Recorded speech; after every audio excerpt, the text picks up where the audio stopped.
What's up, everybody? Welcome back to the Virzi Effect Podcast Show. My name is Paul Virzi, and you guys are listening to episode 475. And I have somebody on today that actually known through mutual friends, have spoken through social media, and always wanted to get the guy on the show. We talked about it, and we are doing it now. This dude is, in my opinion, one of the most underrated, talented fucking dudes out there, the best impressionist that I've seen as far as so many, and the first person to ever be on both Mad TV and Saturday Night Live. The one and only, the hilarious Jeff Richards is on TVE. Jeff, thank you so much for being here, man. Thanks, Paul. Great to be here. Thank you. Thank you. No worries, dude. And I meant that. Like, I'm not one of these, like, I fucking meant that. You know? I appreciate it. You're one of these guys that, like, you just have an array of shit. Like, you're the type of guy that you could watch a clip, and from the drunk girl on SNL, which was fucking so good. And I hate you. I hate you. And ahead of its time, right? Yeah, I don't know. Yeah, it just happened to me. There was a drunk girl in the crowd that just wouldn't stop yelling at me. So I just started doing her to her, having an argument with her, being a drunk girl. And that's the only way I could shut her up.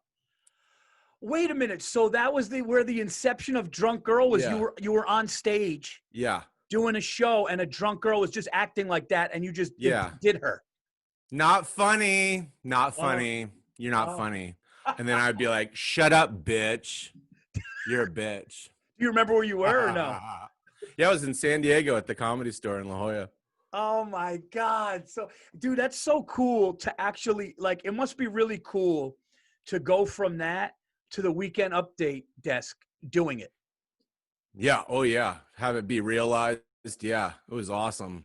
Yeah. First, they wanted me to do an update where I talked about my interaction with a drunk girl, and then I was like, well, let me play the character, you know. So then they let me do that. Yeah, it was great. That was like, and you know, and I've seen that so many times after you, and I was like, you did it, dude. It was like, you did it first.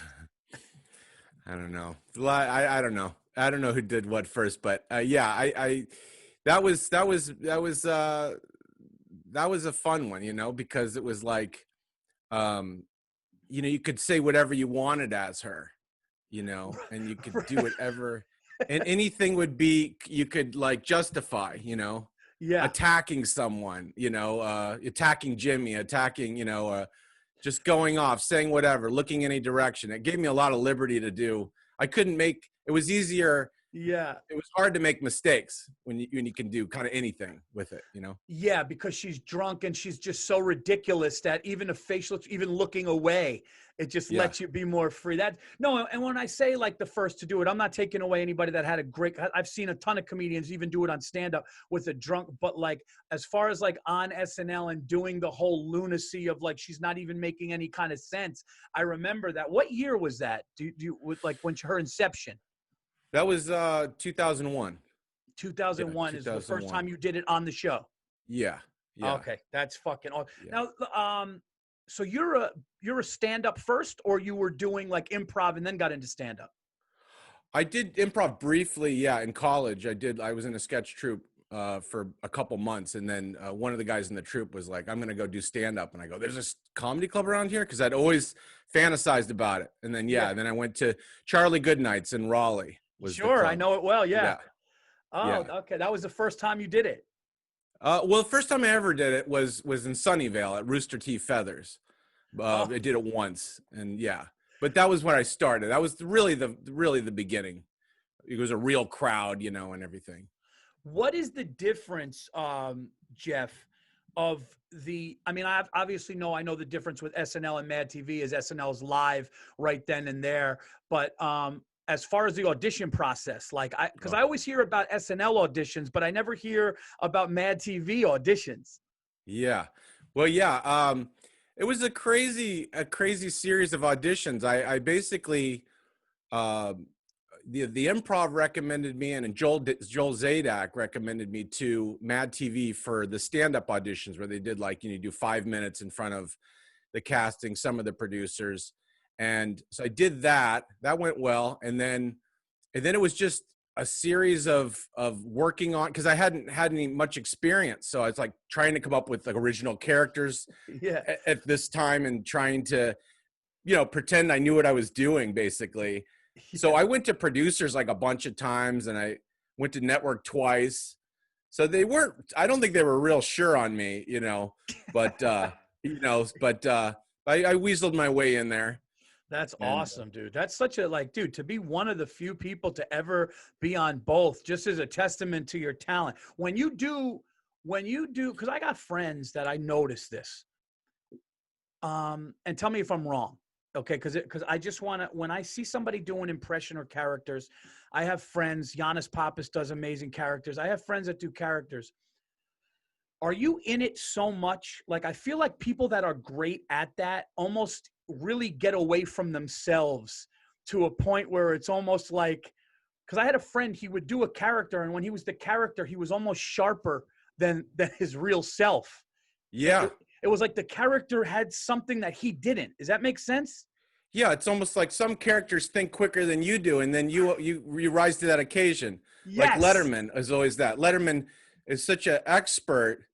It just feels at some point, I don't know when, I don't know how, there's a certain prowess and connection that unveils itself to an X degree. Like, I don't know what I just said, but it sounds like, how he would go off and be an expert about something, So I almost think there's something in the mind of an impressionist that once you click onto that character, you'll say things that Jeff Richards would never say. Right. Like, you know what I mean? Like you just did with that. Now, out of all of your characters that you do, and that's what I love, who does a fucking Letterman, dude? Nobody does a Letterman. Who does, like you do? But out of all of them, which one do you feel like you get into that person's body the most, where it's like you're really like gone? Boy, that's a good question. I would imagine there would be some more than others, right? Or no? Yeah, like I think Robert Downey Jr. kind of, because just this certain flippant astrological this basis in reality, it's not really reality, but that one has to talk so fast that I think I get more into that. The ones I have to think quicker in, I think those when I get more into it, and the ones I have more time to think, I can almost screw it up more, but still in it, That's interesting. So it's like the more you're on your toes with it, do you think you're better because you just have to go? Yeah. I mean, the ones that are more leaders, like if I was to do Dustin Hoffman, he's more reactive to me. Like he's more like, he would have good reactions to things. I don't want to go out right now. I just want to stay in and just bundle up. No, I don't want to do it. Don't talk to me like that. Don't look at me like that. Don't talk to me like that, and don't look at me like that. Oh my God, dude, that is so fucking good. Dude, that is so fucking good, man. Thank you. I'm not even just saying that. Like, it's so crazy to because I guess it's funny to who I do love doing them too, and I'm sure, I don't know how you feel about this guy. You probably met him and hate him. No, I'm kidding. No. But Dana Carvey. Oh, I love Dana Carvey. Yes. Dana Carvey, when he does his, like, even the things like with his, when he does the politicians, he's very big on the hands. Yeah. Like and I noticed that like each person has the thing that the person does. Like I know what Trump does this a lot. So when people do Trump and they really try to do a Trump, not just the voice, they're doing this. Or like you did the thing with your face with Dustin Hoffman where he kind of, yeah, exactly. It's like it's like you see those things, man. Which is why. So you ever watching a movie and you're going, I'm doing that guy. Like you start to do it. Yeah. Yeah. Like just not too long ago, I started doing Patrick Bateman from American Psycho. Oh yeah. Great move. And he's just sort of like, what was the thing I used to do? He goes, so you're probably wondering how we're going to get through all this. I know I am. Here's my advice. Get your hands on a chainsaw. If you can't get a chainsaw, just get a chain, but not a keychain. Keychains are useless. Abstraction. Just like, yeah, Wow, they kind man. of they grow on me, the ones I end up doing. Dude, it just makes, like, I see shit like that. Like, I have like a couple of them, and I'm just like, and I'm like, how the fuck can somebody have the array, you know, um, of what you have? Like, I'll do like a Florentine, Let's hear it. Jim Florentine would be like, he pushes it. So I'd be like, yeah, see, yeah, nobody wants to hear Madonna at halftime. Nobody cares. So it's like, but That's I know perfect. that, no, but when I notice when you watch Jim, he'll, yeah, AC/DC all the time. I don't hear like a virgin living on it, and he just stretches it. So when I got that and I was able to get the voice, and I used to love to do the Emperor in Star Wars when he would go, I can feel your anger. I would try to do it. And once I practiced it, it would get good. And then I'm like, how does somebody have fucking 15 of these, like, spot on and longer? So, like, I'll do stand-up and people will be like, and I'm like, man, I want to incorporate a little of that. I watch a guy like you and I'm like, that's insane, dude. Yeah, you should though. You should incorporate it. I mean, I think it's just been like over time I've accumulated different ones, It's taken a long time to get ones that people like, the ones that I like, the ones that are kind of relevant,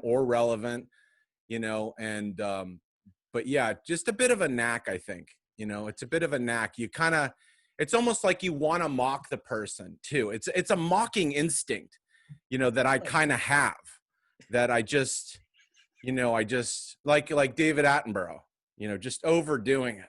Yeah. A snowfinch. I'm a curious creature and still not yet born. Just you probably, as a kid, did you do that with like relatives or family members or teachers you didn't like? Teachers, yeah. Yeah, teachers. You probably, yeah.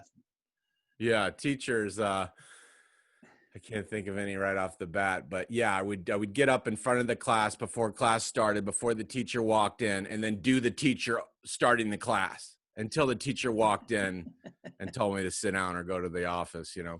Oh man, Yeah.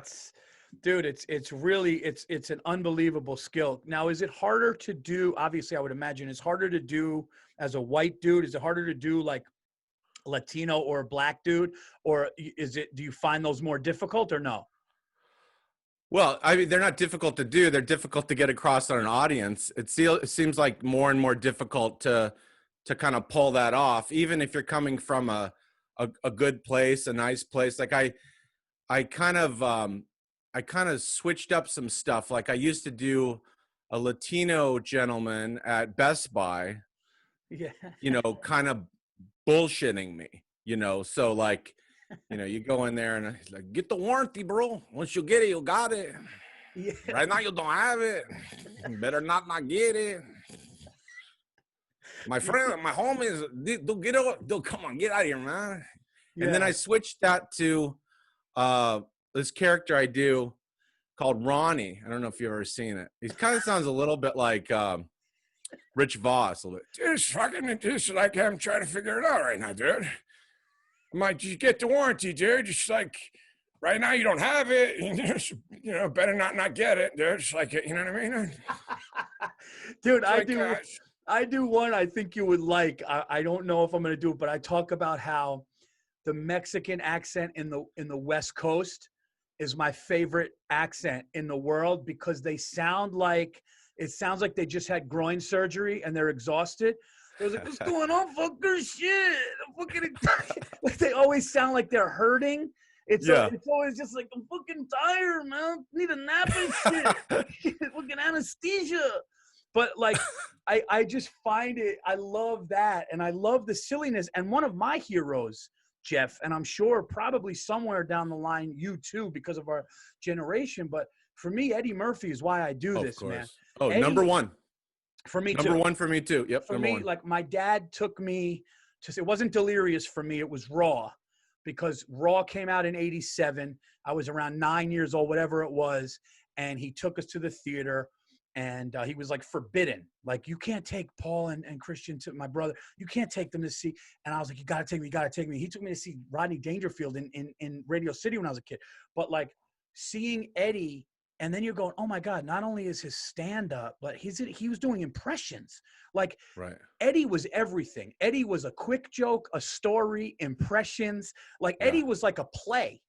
You know, and I always, so like for me, I always thought that throwing an impression in something to just see the skill and the talent was always really, really amazing. Now, have you had somebody that you've done like reach out or tweet? Like, has like Robert Downey Jr. know what you're doing or no?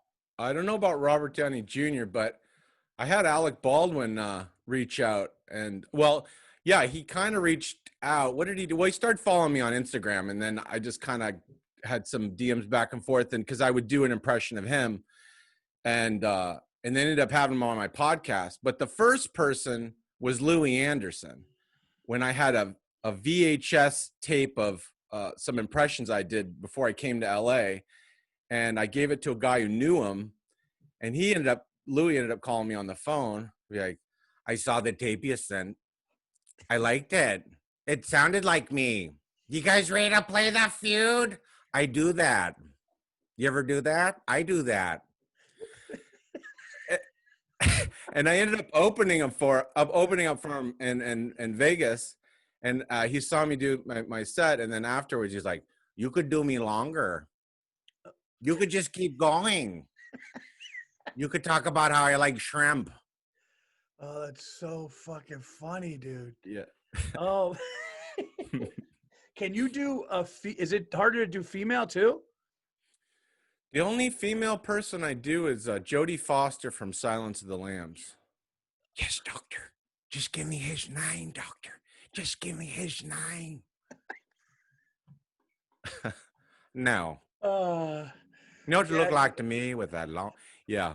It's weird that like, what sucks is in the times we're living in, dude, it's like you go up there and if you wanted to do, you know, a black dude or somebody like that, and it's like, oh, what does that mean? And it's like, what it means is I'm just, you know, I'm duplicating the voice, man. I'm being funny. I'm doing an impression, and I'm not trying to do that. So yeah, like the fact that like sometimes people will be like, whoa, you know, it's just what's going on. But it's such a, it divides us more though. It divides us more, you know? It does divide us more when it actually should bring together. It should actually make people of all races go, oh, dude, you got to watch this guy do so-and-so. It's like, it's not a racist thing. You know, you're at a comedy show. You know what I mean? Like you're at a comedy show and you're watching somebody. It's actually more impressive. You watch some white guy, right? All of a sudden he can sound like, let's say, LeBron James perfectly. Mm-hmm. And it's like, no, that means that he admired LeBron James. He watched LeBron James. He was watching interviews, and then he was able to do it. And it's like, it's like, yes, it's a mocking thing, but it's also, what do they say? It's also a love thing, right? Flattery, yeah. Flattery. So it's like, yeah, man, that's the thing. It does divide more, where it should just make people fucking, you know, be like that. Now you do the, what is it? Are you Comedy Store guy or? Yeah, all of them pretty much, but yeah, mostly Comedy Store. I started there and was at the door, and from there. Oh, you were one of the, dude. That's like almost a, what's it called? A passage, right? Right. It was tough back. It was tough back then though. It was because, you know, the store wasn't doing great then, you know, that was like 98, 99, you know, so it was like, it was a ghost town, but you know, the store, you know, that back door. Yeah. You know, if you worked the back door as a door guy, you wanted to let people in. You weren't allowed to let people in. You're supposed to ID everyone, but then but like, you know, door guys, you got to play it cool. You want to let people in that seem like they're supposed to be there, and then you're stopped. So it's like you never win. So it was real frustrating. It was a frustrating job. But yeah, it was funny. Right before all this, right before the shit hit the fan, I was out there. I was out there late February, early May, and it's so weird how it worked out because I was almost able to do everything I wanted to do out there. I did the big room, the main room. The main room's the big one, right? Mm-hmm. Yeah, I did that packed, and it was great. I did the Laugh Factory one night. It was great. I met up with some friends out there. Went to a Laker game with the guys from All Things Comedy, and my buddy Bill Burr was there. And we did the Laker game. We did all this cool stuff, and then I come back and everything shut down. But it was funny to see how door people at the like people are doing a set with like a staff shirt on. Yeah. And Yeah. and but the funny thing is they're funny. They're fun. Like it's not like it's part of it. Like I don't think people understand like it's part of it. It's like no, that door dude is hilarious and he's doing that to do that. Right. You- Yeah, which it's a real rare thing. You know, I don't know any place that does that, which I love it. It's opportunity. You know, if you're a door guy, you can get up on stage and you get last minute spots and Yeah, no, man, that's how's this now? Has the COVID thing been like? I mean, I know it's probably for you like everybody else, but California, it's worse than everywhere. Like, because for me, I got to travel. Like, I'm going to like now it's gonna be like temperature checks. They're doing like I'm going to Texas in like a couple weeks, and it's like temperature checks first. It's private tables set all away. It's almost like everything but getting tested. But I have to travel to do that. California is just done, right? Yeah, California is pretty much done. I mean, it feels like it at least. Outdoors, right? You could do outdoor shit, like parking lots and shit. Well, I guess LA County you can't, but I think outside of that you can a little bit. I'm not quite sure the rules. I know a buddy of mine just did a show. But I haven't really tried to do too much of that. I'm just mostly trying to focus on the online, you know, and just trying to, you know, plan for, you know, if this continues, you know. Yeah. Well, the nice thing is too, as like Zoom gigs and stuff like that for an impressionist, it's like almost doesn't matter. Yeah, it works good though. Yeah, it works real good because my stand-up's kind of like little monologues, tiny little monologues. So I don't have to wait for, you know, laughs from the punchline. So I can just wait a little, you know, a second and go right into the next thing like a presentation. Yeah, that's how I've been doing it.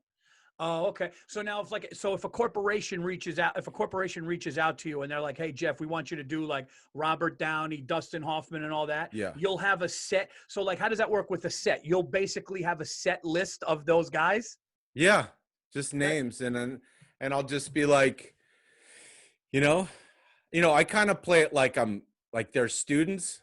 Like I did one before and I just played like they're, okay, guys, here's another one. You're going to like this, you know, just okay. And then like, have you ever heard of Robert Downey Jr.? You know, just kind of make it silly. And you'll have the set list. Like you're going to be like, I'm going to open up with Robert and then I'm going to, and then, okay. That's really interesting, man. Yeah. Almost like an audition.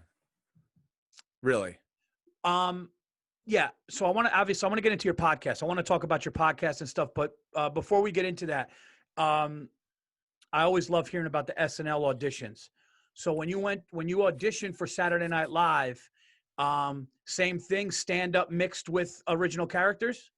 No, that was just stand up. I mean, just like you know, you know, one after the other, quick little setup and then do like 30 seconds of the impression. So I think I did 9 impressions. Maybe it was, you know, less on time, but 5 minutes of 9 impressions in 5 minutes. So the whole audition was 5 minutes. Yeah. Wow. So that's like, you got to go and plan. Like there's no. Yeah. Just one after the other and just get out of there. That's all I was thinking. I just want to make sure I don't stumble too much. Just get these out, make them sound like they're supposed to sound. When you were done with the 5 minutes and you did your 9 impressions and you did everything and you walked off, you had a sense you got it or no?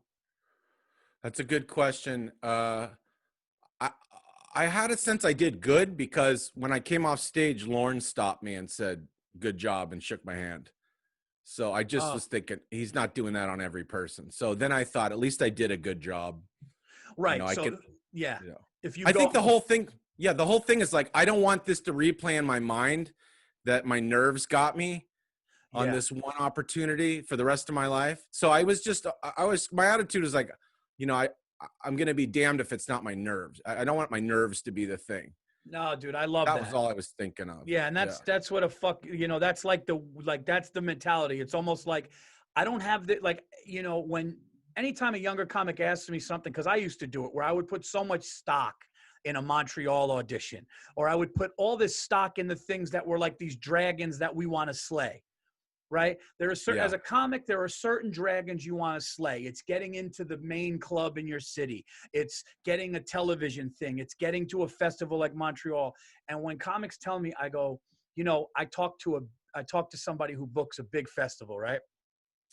And I go, when do you know? Because we became friends. And he said something wild. He goes, dude, he goes, we know within like 30 seconds to a minute, because it's even how the guy grabs the mic or the woman grabs the mic, whoever goes up there, when you grab the mic and you take the stand and you put it aside, that itself is its own, like, it's just like, oh, okay, are they going up there shaking and all fucked up, or they're Right. going to be like, okay, I'm here and I'm going to, so like what you're saying with the SNL thing, man, I hope people listen to that, because it's like, look, you don't have it anyway, okay? So look at it like, if you don't get it, you didn't have it the day before, but Right. you do have an opportunity now. So as long as you could be your best and like, you know, kind of just get through the nerves. So it's almost like with you, you got his handshake and you're going, okay, well, worst case, at least that happened. And now I can Yeah. live with myself. Yeah, it really was like that. As soon as I shook his hand, I'm like, okay, I must have done okay. I must have done good enough. I mean, good enough to get a handshake from him, you know? Yeah. Yeah, and then you can go to sleep.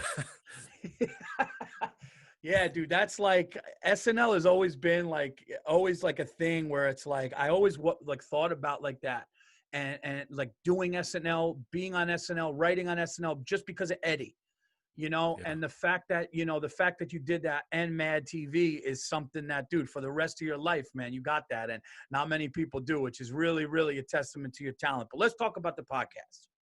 I know how fucking uncomfortable it is to hear compliments. You're just No, sitting I there. appreciate it. You're just sitting there like, all right, Paul, can you stop? I get it. I get it. No, I appreciate it. I really enjoy hearing it. I Thank let you. you. Jeff's like, no. Keep. So you just started a podcast, which is so great. We talked. Mhm. We were talking, and you were telling me that you wanted to start a podcast, and a lot of this is actually a really great episode, guys. You're listening to TVE 475 with Jeff Richards. You know, anybody listening to this, like, people would always say, podcast, should I start it? I have ideas for it. And when we were talking and I said, I go, dude, you are somebody that should absolutely 100% do it, because your characters are brilliant. You're so funny and talented, and you know, don't overthink it, just do it. Cause I do think that when it comes to podcasts and it comes to creative stuff, people overthink things.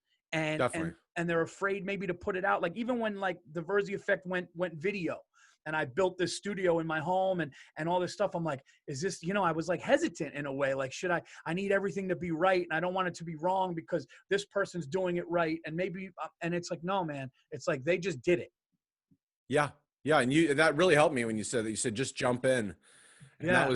that's what I needed to hear, because yeah, I'd been messing around with the idea for a long time, and then when the pandemic hit, I was like, I have to jump into this. I have to get going on it. But I changed the concept of the show within, I mean, a week before I was going to tape. I changed the whole thing in a way. You know, Yeah. I mean, I went from, you know, my podcast basically is the Jeff Richards Show. For some reason, I'm never there. So I have a guest host fill in, and the guest host is one of my impressions, and they interview my guest, who is, you know, whoever my guest is. That's so great. So smart. Yeah. So it's almost like Jeff Richards is never there. Yeah. Yeah, he's never there for some reason. And then, you know, and then, yeah, it gives me the liberty to kind of, you know, mess around, because it's like that, whoever the impression is doesn't necessarily have to know who the guest is, or maybe Yeah. they know him, or, you know, it's nice to see the guests play along though. I think that's a fun part of the show. And you've had, I saw that you've had some big guests on there. I saw you had Alec Baldwin. Who else did you have on there? We had Brad Garrett, Bob Saget. Nice. Two nice guys. Bill said he'd do it in January. Dude, those are, how nice of a guy is Brad Garrett and Bob Saget. I mean, those guys are like, it's almost like, dude, something's going to come out bad with one of you two, because there's no way you could be this fucking great of a person. Oh, Brad Garrett was great. I did Hannibal Lecter with Brad Garrett. And I was like, You attended UCLA for less than 2 months before dropping out to pursue a career in comedy. You want to get out. You want to get anywhere. I want to get all the way to CBS. I saw that. He loved that. Yeah, he had fun. Yeah, he had fun. I did his room in Vegas, man, and I just could not believe how just so nice and like so like going up to the comics, talking to the. Can you do a Brad Garrett or no? Baby. You know, he's like,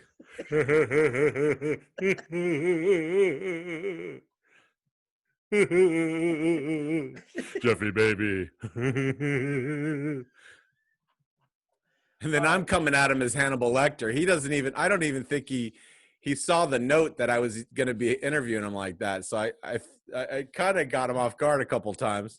I'm like, you know what you look like to me with that long, wide neck and that curly black hair? You look like a rube, a well-scrubbed rube. All right, I got one for you. I don't mean to Yeah. put you on the spot, but you're just so fucking talented, and I just want people to hear this. So I got one for you. You ready? Sure. Dustin Hoffman and Robert Downey Jr. are arguing in front of Santa Claus because Dustin Hoffman doesn't like that Santa Claus ate the cookies in Dustin Hoffman's house, but Robert Downey Jr. is telling him, what are you talking about? That's Santa's job. You can't be mad at him. Can you do that? It's just like, it's like an instinct thing, it's like when you're Santa Claus and you have, all that white hair. There's nothing that, inclines you more than a taste of a delicious cookie. That's not the point. That's not the point. Those are my cookies. You can't do that to me. I don't appreciate that. But it's not really up to you. It's like the cookie fairy really dictates who eats cookies. It's like fate. Oh my God. That's not the point. Dude, that is, it's not his cookie. It's the best. Don't talk to me like that. See that? And you know what's sick about that? That's why I almost think you guys are, and don't take this the wrong way. I realize what I'm saying, but there's almost like a savant thing. Like the fact that you can do what you just did, and not only I said in 1 second, and we did not talk about this, right? Right. Never called you and said, hey man, just be on. You just said like, hey man, if you want me to do impressions, let me know, whatever, before we talk. And the fact that I'm like, all right, Santa Claus is down there. Dustin Hoffman's pissed off. He took his cookies. Robert Downey Jr. is talking. And then you just go into it like that. It's like, that is just so fucking nuts, dude. Thanks, dude. Yeah. Dude, it's the best. It's like, dude, it's the best. It's fun. I really love doing it. It's like, I'm glad I don't hate doing it. Some people don't want to do the thing they like to do. Or, they don't like to do the thing maybe they do best, right? Yeah. Well, that would be a nightmare to do something. And listen, I'm sure there are people that have a shtick that got too deep in with the shtick. And that's all, like they probably go home. Like the last thing you want to do is do what we do and fucking hate it. Exactly. If you're getting on airplanes and you're like, I got to play this fucking character and I feed my kids, like that's like, doing what you love and being like, oh shit, I'm going to try this joke tonight, or I'm going to, I'm going to do fucking, whatever. I'm going to, that's a beautiful thing. Like we have the only job in the world where when we go on stage tonight, we could literally talk about something that happened literally at a restaurant that day. You can do that. I cannot do that. You're very good at that. Stories. Oh, thanks, jokes. Man. Yeah. I mean, I could never do that. I could do two things. I could act weird, do weird comedy, or do impressions. But I could never do relatable stuff. I guess because I don't know. I don't have that observational, part that you need. There's like, I could do observational on like facial tics, how they sound, but like you have a different perspective too, how you do it. So, yeah, I mean, you're right. Like I do think that like, obviously there's different styles and stuff like that, but do you think that comes from like, what do you think that is? Like, why do you think somebody like you does what you do? And then I always wondered why there's somebody that would tell a story of something that they saw in Home Depot and hit that, and then somebody that would just do, because it's, you'll go to some crazy place that nobody else is thinking, which is, equally, if not more brilliant than something that's like that. And it's just weird how the minds of comedy work, yet we're both in the same space. Yeah. And we both have to pull it off. right? And we both have to pull it off. That's right. Like I could do an impression, but if I don't set it up the right way, and I always found stand-up is easily the hardest place to do impressions in a way, because a sketch, you don't have to set it up. I mean, you set up the, you know, the bits and pieces to do a scene, but to do an impression, I always found it like the harder thing, because you're trying to set it up in a simple way. You don't want to get too bogged down with the setup. And I know people that like to do impressions, they don't do them because they're like, I don't know how to get into it. And that is the hardest part, getting into it in a real simple way. You know how important, how you know, how a setup is so, it's all in the setup in a way, you know? Yeah, yeah, I guess in my mind, I'm like, why can't they just go into it? But I guess when you do it, the way it's like, you don't want it to be like, you also don't want it to look like you just had a plan where you're like, you just go on stage. How's everybody doing? So here's so-and-so. It's like, you want to find a smooth way. Right. Yeah. Right. Cause it, you know, if it almost feels like an audition too, to the audience. If you're like, here's this one, you know, here's this one, you know? Yeah. Yeah. No, yeah. Cause if you're on SNL or Mad TV, that you're assumed to do it. Like they assume you're doing one. Right. Yeah. So, they assume you're going to do that kind of stuff. You're going to do that kind of stuff. Yeah. It's weird, you know, cause it's weird when people come to see a show, they don't know who the comedian is. They have something in their mind of what it's going to be like, oh, this comedian is going to do relationship stuff. Cause I love relationship stuff. Right. And so I think, you know, impressions, even you're on SNL, so they think you're going to do impressions, but they're not ready for you to do all impressions or something, you know, like, because I basically do all impressions, you know, characters and impressions.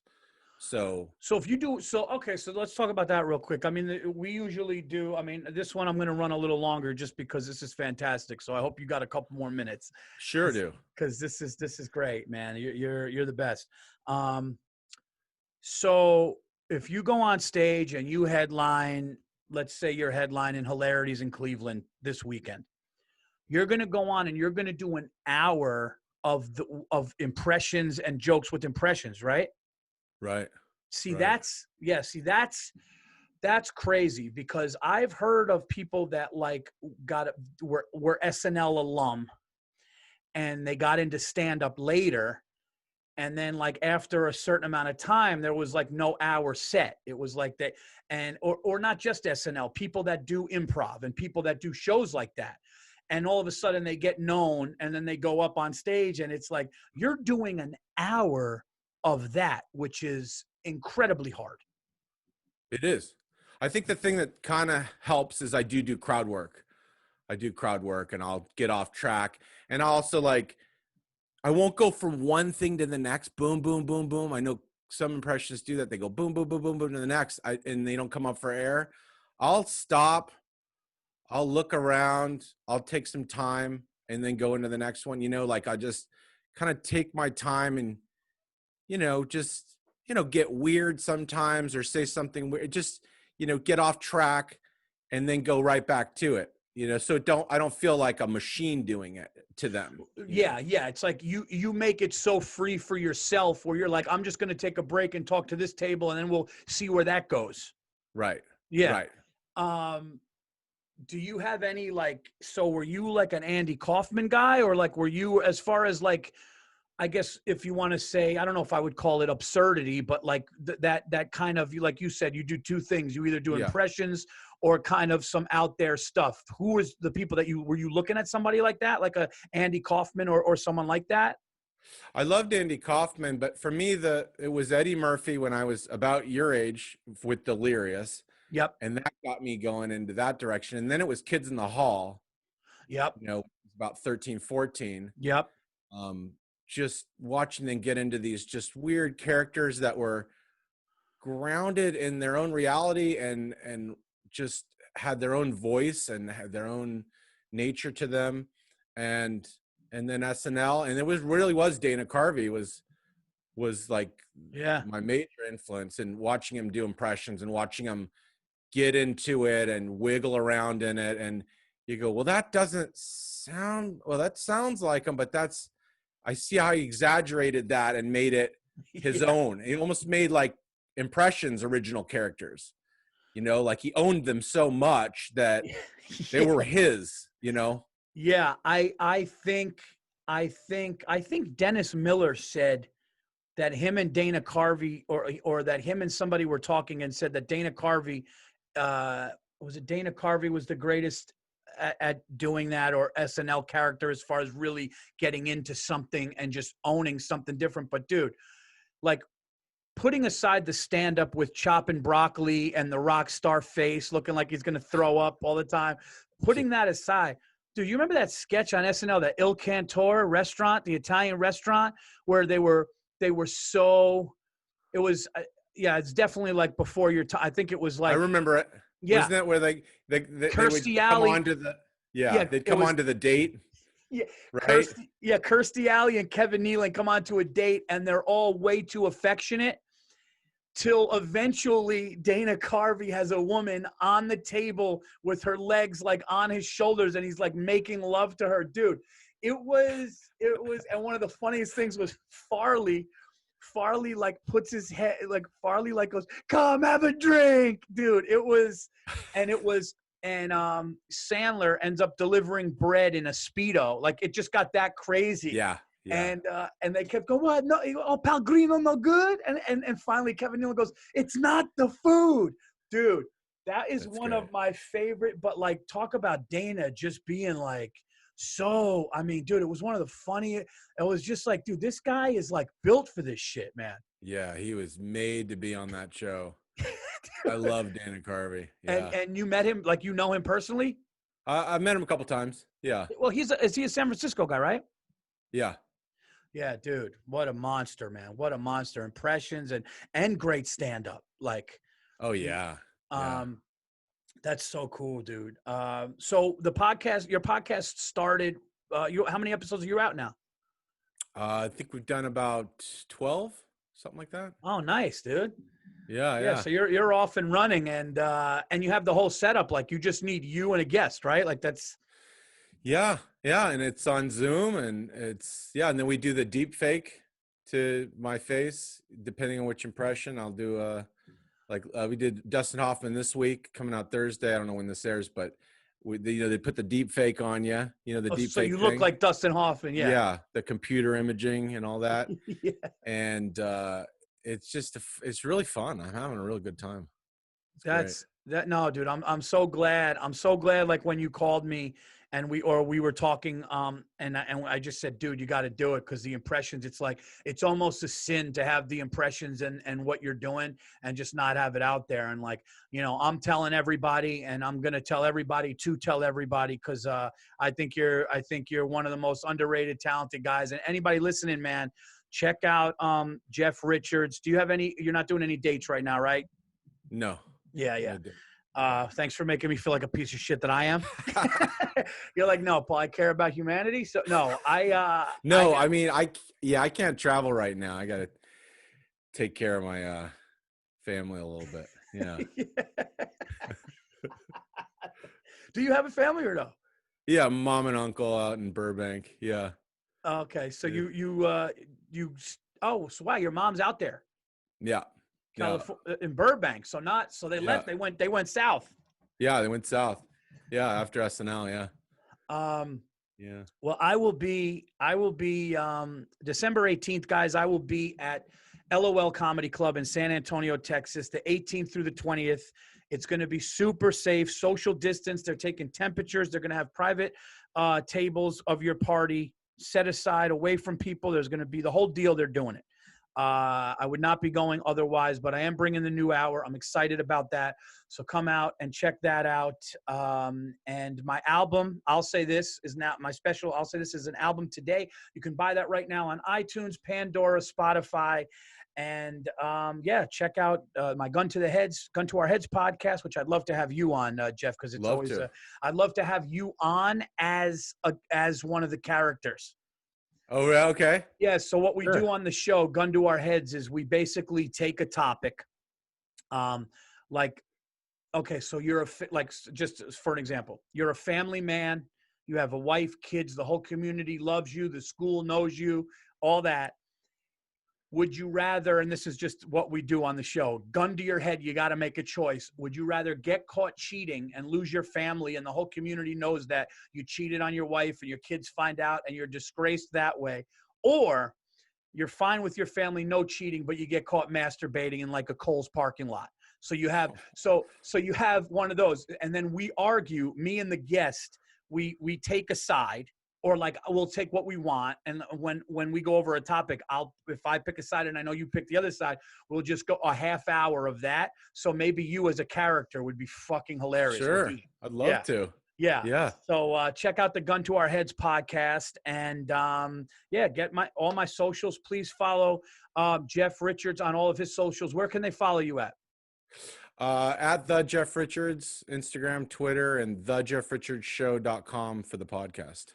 Guys, check out his podcast. The impressions are, I mean, even how hilarious it was on this, you guys heard nothing because he's just the best. So check him out. And this has been episode 475.